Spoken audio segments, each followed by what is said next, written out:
नमस्कार दोस्तों, आज मैं आप सभी को बहुत ही महत्वपूर्ण फलदायी मौनी अमावस्या की व्रत कथा सुनाने जा रही हूँ। हिंदू धर्म में मौनी अमावस्या का अत्यधिक महत्व है। इस साल मौनी अमावस्या 29 जनवरी बुधवार को है। इस अवसर पर पितरों की शांति के लिए तर्पण, पिंडदान और श्राद्ध करने का विशेष महत्व है। इस दिन स्नान और दान का भी विशेष महत्व माना जाता है। धार्मिक मान्यताओं के अनुसार इस दिन भगवान विष्णु की आराधना और दान पुण्य कार्यों से सुख समृद्धि की प्राप्ति होती है। चाहे वह गृहस्थ हो या चाहे साधु संत, इस दिन व्रत और पूजा करना सबके लिए फलदायी है। साथ में मौनी अमावस्या की कथा सुनना भी बहुत जरूरी है। इस व्रत कथा को सुनने से पुण्य फल की प्राप्ति होती है और विष्णु जी और हमारे पितृदेव की कृपा हमेशा हम पर बनी रहती है। इसलिए अब आइए दोस्तों, इस व्रत कथा को शुरू करते हैं। पौराणिक कथा के अनुसार कांचीपुरी नामक नगर में देवस्वामी नामक एक ब्राह्मण रहता था। उसकी पत्नी का नाम धनवती और पुत्री का नाम गुणवती था। उसके 7 पुत्र थे। देवस्वामी ने 7 पुत्रों का विवाह करने के बाद अपनी पुत्री का विवाह के लिए योग्य वर की तलाश हेतु अपने बड़े लड़के को बाहर देश भेजा दिया। इधर देवस्वामी ने अपनी पुत्री गुणवती की कुंडली एक ज्योतिषी को दिखाई। ज्योतिषी ने गुणवती की कुंडली देखकर कहा कि सप्तपदी होते होते ही यह कन्या विधवा हो जाएगी। यह बात सुनकर देवस्वामी अत्यंत दुखी हुए और ज्योतिषी से इस योग के निवारण का उपाय पूछने लगे। ज्योतिषी ने उपाय बताया कि इस योग का निवारण सिहल दीप वासिनी सोमा नामक धोबिन को घर बुलाकर उसकी पूजा करने से ही संभव होगा। यह सुनकर देवस्वामी ने अपने सबसे छोटे लड़के के साथ अपनी पुत्री को सोमा धोबिन को घर लाने के उद्देश्य से सिहल द्वीप जाने के लिए रवाना किया। वे दोनों समुद्र के तट पर पहुंचकर समुद्र पार करने का उपाय सोचने लगे, लेकिन उन्हें कोई उपाय नहीं सूझ रहा था। थक हार कर दोनों भाई बहन भूखे प्यासे एक वट वृक्ष की छाया में उदास होकर बैठ गए। उस वृक्ष के तने की एक खोह में गिद्ध के बच्चे रहते थे। वे दिन भर इन दोनों को परेशान होते हुए देख रहे थे। शाम को बच्चों की माँ उनके लिए कुछ आहार लेकर आई और उन्हें खिलाने लगी, लेकिन गिद्ध के बच्चों ने कुछ नहीं खाया और अपनी माँ से कहा, इस वृक्ष के नीचे आज सुबह से ही 2 भूखे प्यासे प्राणी बैठे हैं। जब तक वे नहीं खाएंगे हम लोग भी नहीं खाएंगे। बच्चों की बात सुनकर उनकी माँ गिद्धनी को दया आ गई।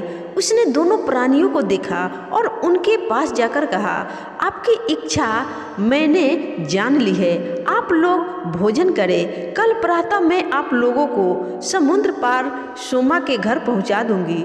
गिद्धनी की बात सुनकर उन दोनों भाई बहन की चिंता कम हुई।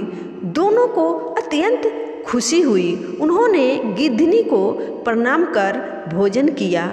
प्रातः होते होते गिद्धनी ने उन्हें सोमा के घर पहुंचा दिया। वे दोनों पास के ही जंगल में झोपड़ी बनाकर रहने लगे। उन्होंने अपनी सेवा से सोमा को प्रसन्न करने का निश्चय किया। वे प्रतिदिन सुबह अंधेरे में उठकर सोमा का घर झाड़ कर लीप पोत दिया करते थे। सोमा को हर रोज इतने ढंग से अपना घर लिपा पोता एवं साफ सुथरा देखकर आश्चर्य होता था। एक दिन उसने अपनी बहुओं से इस बारे में पूछा तो उसकी बहुओं ने बताया कि हम लोगों के अलावा और कौन यह कर सकता है। परंतु सोमा को बहुओं की इस बात पर विश्वास नहीं हुआ और उसने एक दिन सारी रात जागकर घर की सफाई का सारा रहस्य जान लिया। यह जानकर उसे बड़ा दुख हुआ कि उसके घर की सफाई एक ब्राह्मण कन्या और उसका भाई करता है। उनसे इस तरह सेवा करने का कारण पूछने पर भाई ने सोमा को सारी बात बताई, जिसे सुनकर सोमा ने कहा, आज से तुम लोग यह काम करना छोड़ दो। मैं तुम लोगों की साधना और सेवा से प्रसन्न और विवश हूँ। अब तुम्हारी सेवा किए बिना मुझे विश्राम नहीं मिल सकता। सोमा उनके आग्रह पर दोनों के साथ घर जाने को तैयार हो गई। प्रस्थान करते समय उसने अपनी बहुओं से कहा कि यदि मेरी अनुपस्थिति में किसी की मृत्यु हो जाए तो उसके शरीर को नष्ट ना करना। क्षण भर बाद दोनों अतिथियों के साथ वह कांचीपुरी पहुंच गई। दूसरे दिन गुणवती का विवाह संपन्न हुआ और सप्तपदी होते होते उसके पति की मृत्यु हो गई। सोमा ने अपने संचित पुण्य का फल गुणवती को दान कर उसके पति को जीवित कर दिया और उन्हें आशीर्वाद देकर वह सिहल द्वीप के लिए रवाना हो गई। संचित पुण्य छीन होने से सोमा के पुत्र, दामाद और पति की घर में मृत्यु हो गई। यह जानकर नया पुण्य संचित करने के उद्देश्य से वह रास्ते में एक जगह रुकी। नदी के तीर पर स्थित एक पीपल के वृक्ष की छाया में भगवान विष्णु का पूजन किया और पीपल के वृक्ष की 108 परिक्रमा की। इतना करा था कि सोमा के पुत्र, दामाद और पति जीवित हो गए और उसका घर धन्य धान्य से भर गया। इस प्रकार निष्काम भाव से सेवा करने का उत्तम फल सोमा को प्राप्त हुआ। अतः सभी को इस कथा से शिक्षा लेनी चाहिए और यही इस व्रत कथा का लक्ष्य भी है। तो दोस्तों, देरी किस बात की है। दोस्तों, इस कथा के माध्यम से अपने सभी दोस्तों में इस जानकारी को शेयर करो और अपने पितृदेव का आशीर्वाद पाओ, या यूँ कहूँ तो पुण्य फल की प्राप्ति पाओ। दोस्तों, अगर सच्चे दिल या सच्चे मन से आपको यह कथा अच्छी लगी हो तो कृपया कमेंट में ओम नमो भगवते वासुदेवाय नमः जरूर लिखना और इस वीडियो को लाइक करके शेयर भी जरूर कर देना। धन्यवाद। विष्णु भगवान की कृपा सदा आप पर बनी रहे।